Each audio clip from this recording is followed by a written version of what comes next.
Today, I'm going to show you how I am rebuilding these existing stairs that are really dangerous and as a beginner. First, let me tell you that I have been working on this staircase in my head ever since we bought the property 11 months ago. And the reason is because we have no money to waste, and I wanted to make sure that I cut the stringers right the first time.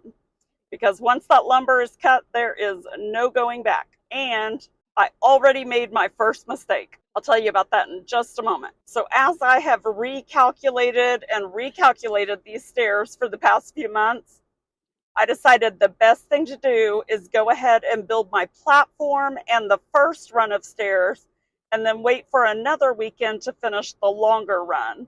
That way I can make sure that I got my math right before cutting those longer stringers. We got it figured out, and we're going to make this happen today, but I am running out of daylight. I guess that doesn't really matter since we're building these indoors, but it is already 1:11 p.m. It takes me an hour and a half to get out there. I mean, it's going to be 3 p.m. before I even get started, so that's a little bit frustrating. I'm very excited to at least get that first run done along with the platform. And then next weekend, I'll feel a lot more confident to tackle the longer run. So let me tell you where I made a mistake. We knew that in order to get the stairs to not be as steep, we needed to make them longer, have the run be longer. And there is space, of course, for that. So that's why we were going to do an L-shaped staircase so that we could have a step or two go up, then the platform, and then turn and go up the long run.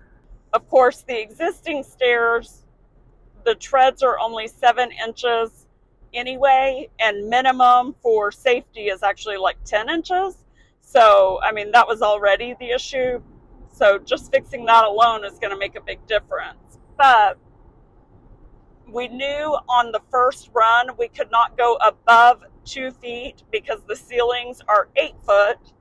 And of course, the ceiling does open up where you're going to turn to go up. But for that up to the platform, for the first run up to the platform, with that ceiling being 8 feet, we knew we didn't want to go past 2 feet high off the ground, because then that only leaves a 6-foot clearance. And we do have family members that are over 6 foot. So I was aiming for 3 risers basically. So it would have been 2 treads, and then the platform would have been the 3rd riser.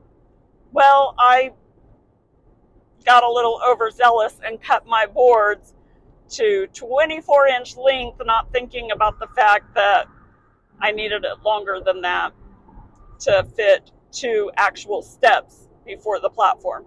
So anyway, we decided we're just going to make these stringers with 2 risers and 1 tread, which I think is actually going to work out better. So it'll go like riser, tread, riser, platform. Okay.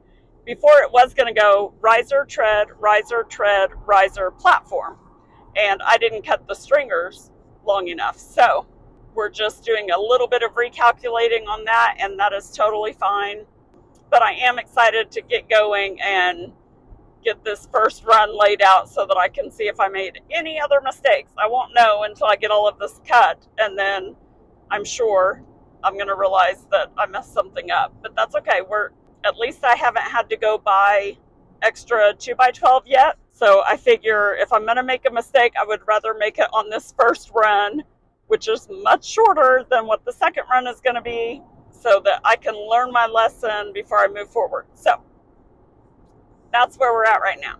Okay, so first 3 terms to become familiar with if you are new to stairs are stringers, treads, and risers. There's also the skirt, but we'll talk about that later. Also, the measurements that you'll need before doing your own staircase is unit rise, unit run, and total rise and total run. So your tread is supposed to be a minimum of 10 inches. This is most states. You would want to check your local building codes and everything. We live out in the country where building codes don't matter. and that's why the previous owner got away with the staircase in the first place. But we want to fix it so that it's safe, not just for us, but if we ever sell the place. In most places, your tread is supposed to be a minimum of 10 inches, with 12 inches being the max tread. So basically somewhere between 10 and 12 inches.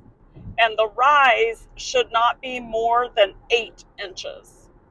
And ideally, it needs to be somewhere between 7 to 8 inches. But I'll get into that part later. That's the last measurement that you'll figure out, because it is based on the measurement of everything else, including the space in which you are working. Also, for safety measures, when you add a tread and a rise together, it should land safely in between 17 to 18 inches. Anything less than 17 or more than 18 is dangerous and not comfortable to walk on. And in most states will likely not pass inspections. But again, make sure you check your own building codes. And as you can see with our stairs, those inspections did not take place because our treads are 7 inches. And I have been itching to rebuild these stairs since the day we closed on the property. And that was 11 months ago.